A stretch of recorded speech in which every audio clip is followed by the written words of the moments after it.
Right.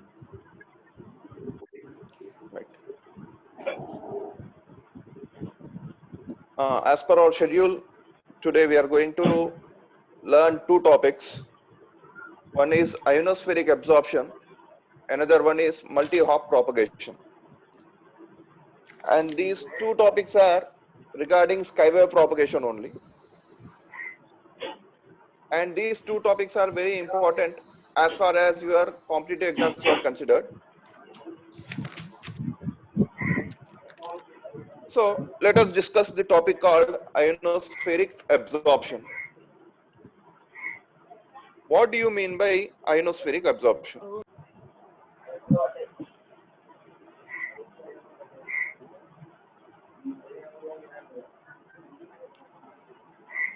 The waves,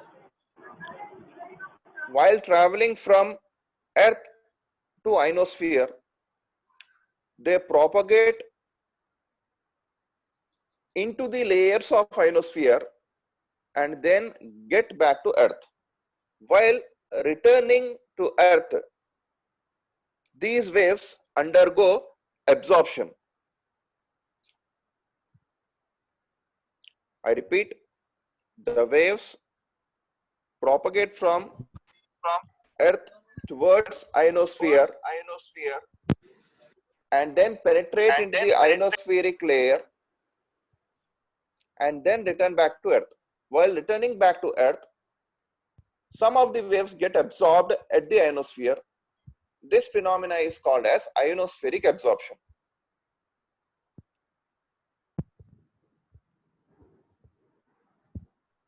See here, somebody are doing some mysterious things.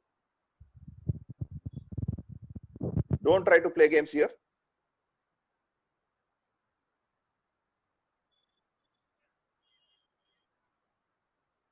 Who is that fellow who has drawn the lines here?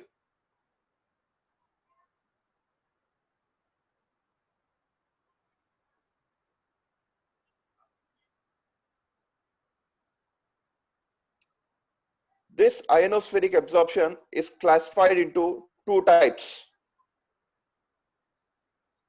non-deviative absorption. Another one is deviative absorption.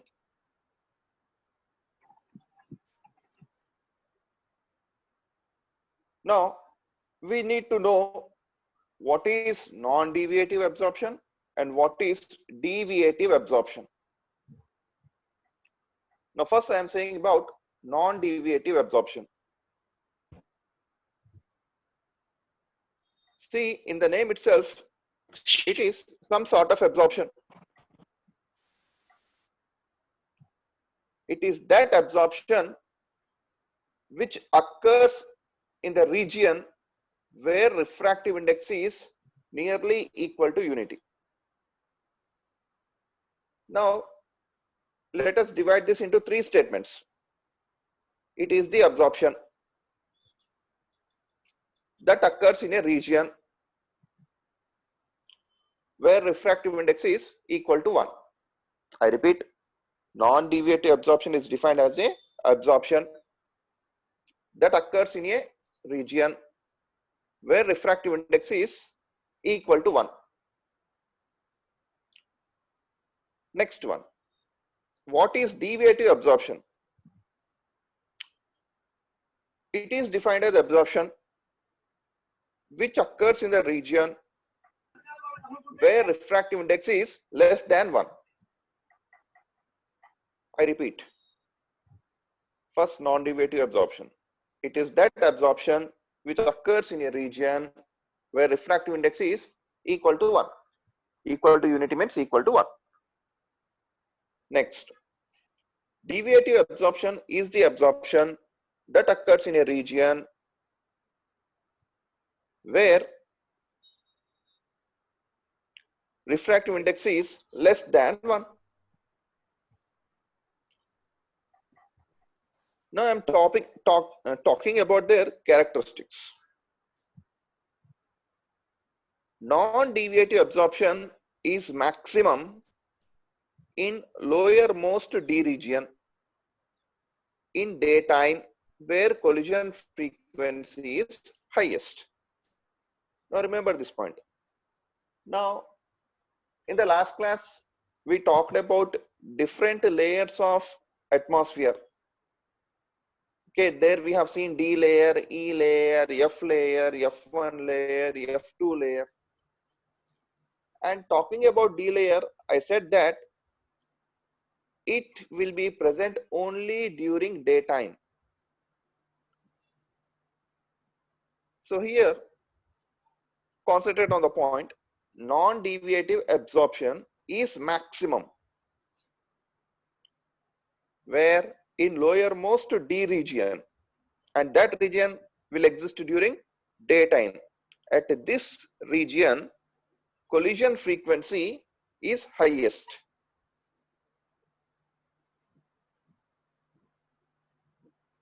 I repeat, in non-deviative absorption, in D layer, during daytime, collision frequency is highest.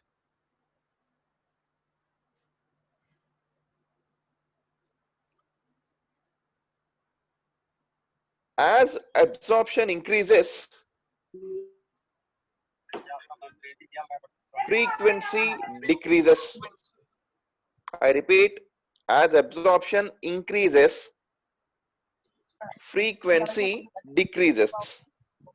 Here we consider two frequencies. One is frequency of the wave, another one is collision frequency.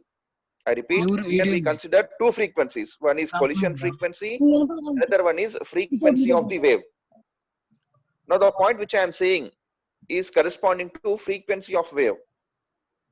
Absorption increases with decrease of frequency of wave. I repeat, absorption increases with decrease of frequency of wave. Now the most important point, if Earth's magnetic field is neglected,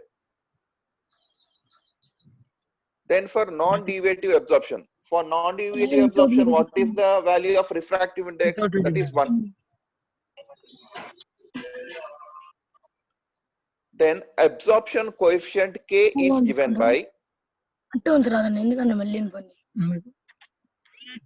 then absorption coefficient K is given by nu Fc square by 2C F square. From this equation, K is equal to nu Fc square by 2C F square. K is absorption coefficient, which is inversely proportional to F square, that I have written as 1 by F square. That F here stands for frequency of wave, and K is directly proportional to nu. Hence I combinedly wrote it as K is inversely proportional to 1 by F square and directly proportional to nu. From this equation, we can say that as collision frequency increases, as nu increases, the frequency of wave decreases. Hence, absorption increases. I repeat, as collision frequency increases, means nu increases. If nu increases, what will happen to F? As it is inversely proportional, frequency of wave will decrease. And it is directly proportional to K. Then what happens? Absorption coefficient also increases. And this happens where? In the D region. And this D region exists when? During the daytime. Got this?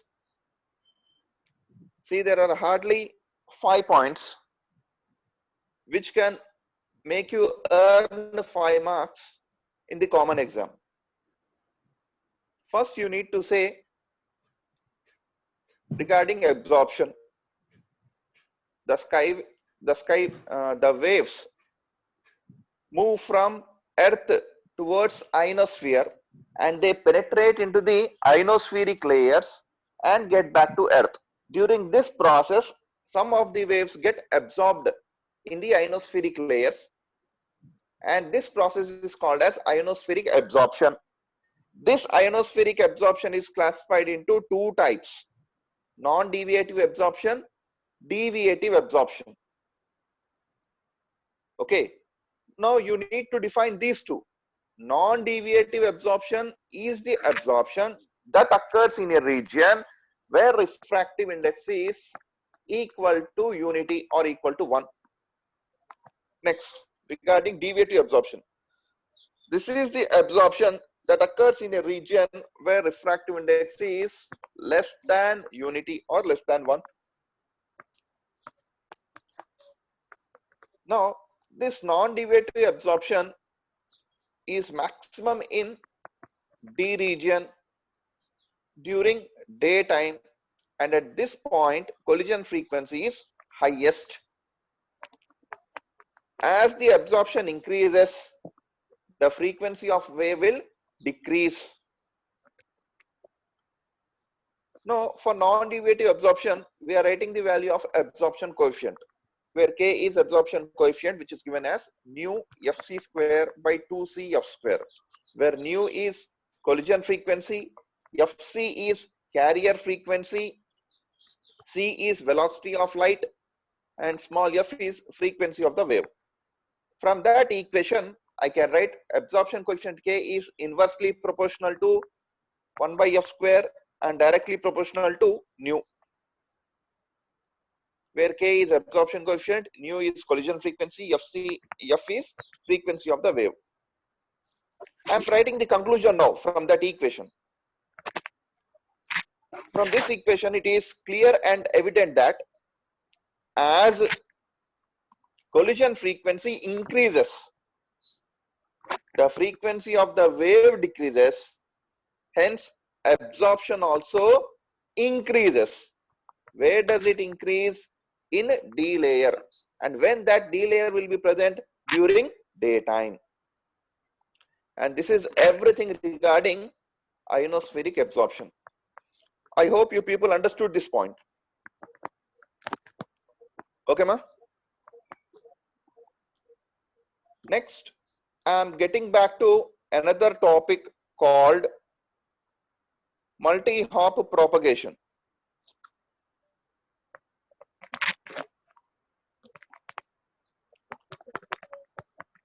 Once have a look at these diagrams. See the first diagram. See the first diagram.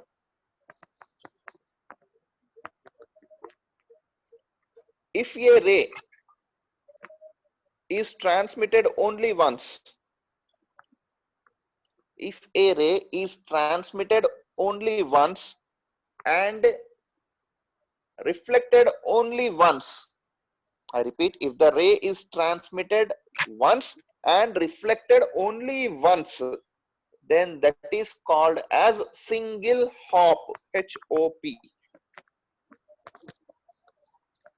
If, now come back to second figure. There are three waves if you can see. First see the center one. First see the center one. In the second figure, see the center one.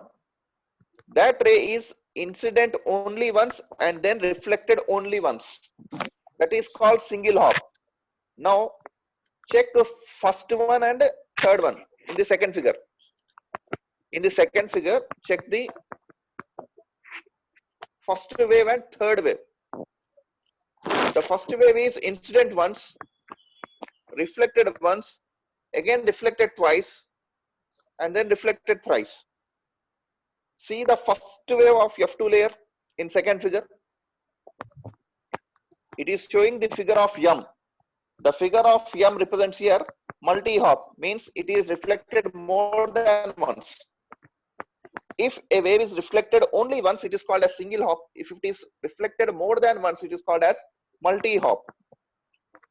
Now, what are the parameters that are going to define a multi-hop propagation?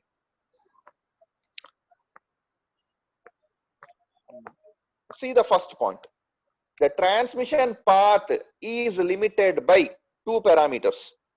The transmission path is limited by two parameters. Those two parameters are skip distance and curvature of Earth. I repeat, in multi-hop propagation, the transmission path is limited by two parameters. They are skip distance and curvature of earth. Now I am talking about single hop propagation. The longest single hop propagation. I repeat, the longest single hop propagation is obtained. Now, what is the condition to obtain a longest single hop?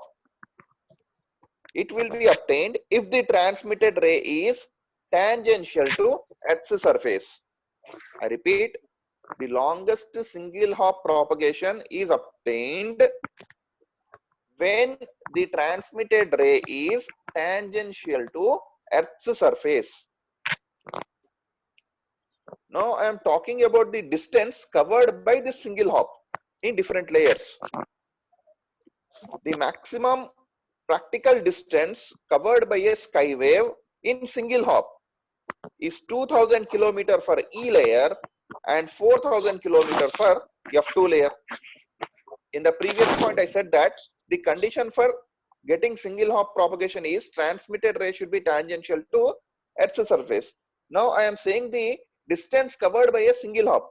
The distance covered by a single hop in E layer is around 2000 kilometers and in F2 layers it is around 4000 kilometers. I think you got it. Next, since the semi-circumference of Earth is above 20,000 kilometers, I repeat, the semi-circumference of Earth is above 20,000 kilometers. In that region, multi-hop propagations will occur. I again repeat, multi-hop propagation will occur when semi-circumference of Earth is over 20,000 kilometers. This is the condition for multi-hop propagation to occur. I repeat, multi-hop propagation will occur when semi-circumference of Earth is over 20,000 kilometers.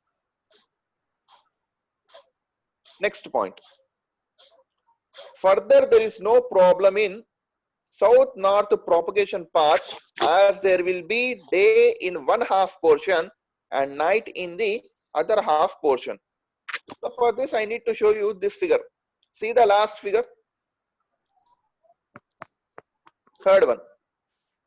Here, the shaded part represents that part of globe is in night. The portion which is shaded represents night, and the portion which is looking bright represents day. I repeat, there is no problem in south-north propagation path as there will be day in one half portion and night in the other half portion of the globe.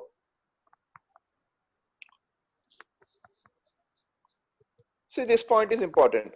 Now you need to tell me, for single hop, how many times the ray is transmitted and how many times the ray is reflected. For single hop, how many times the wave is transmitted and how many times it is reflected? Single time. See, I repeat, it must be transmitted once and reflected once. 1 plus 1, how much? 2. Okay, for single hop propagation to take place, there must be one incident ray and one reflected ray. So the transmission path is limited to 2 in case of single hop. Whereas for this, for multi-hop, simply remember capital M. M for multi. It is incident once, reflected, again reflected, again reflected. 1 plus 3, how much? 4. For multi-hop, it takes 4 propagation paths. For single hop, it takes 2 propagation paths. Now, see the 6th point here. It has been found that long distance shortwave communication generally involves 2 or 4 paths. 2 paths for single hop and 4 paths for multi-hop, and each contribute appreciable energy to receiver. So what is the purpose of this hopping? Hopping means the waves will be transmitted from transmitter to receiver with some sort of reflections. Okay, finally they reach the receiver. So what is the reason that waves are being transmitted from transmitter to receiver? In order to convey some information. Okay, again I am repeating this. It has been found that long distance shortwave communication generally involves 2 or 4 transmission paths and each contribute appreciable energy to receiver.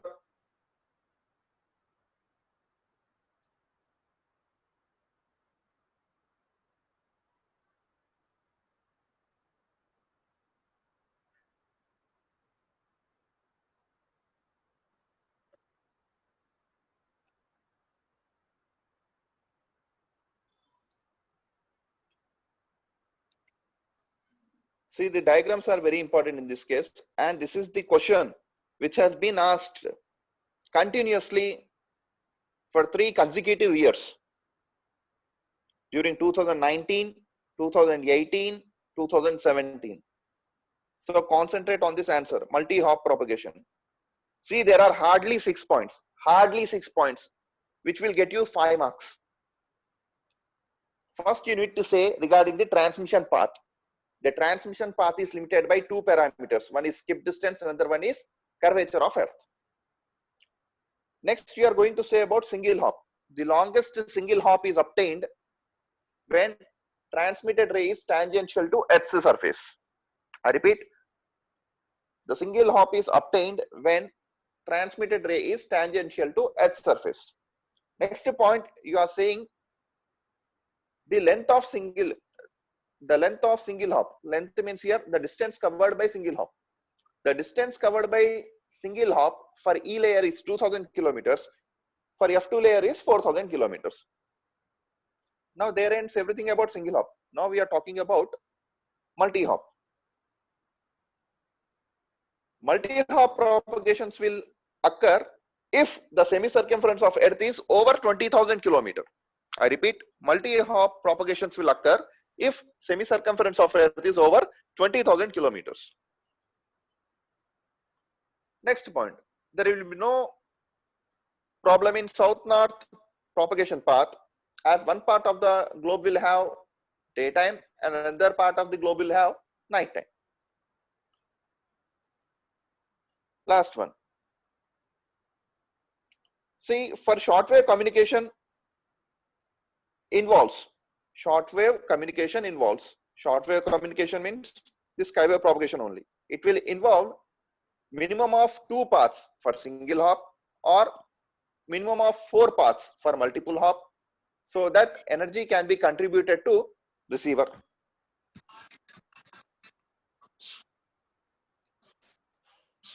I hope you people understood this.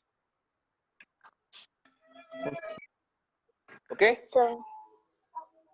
Let us stop here. Again, we will get back at 2:30.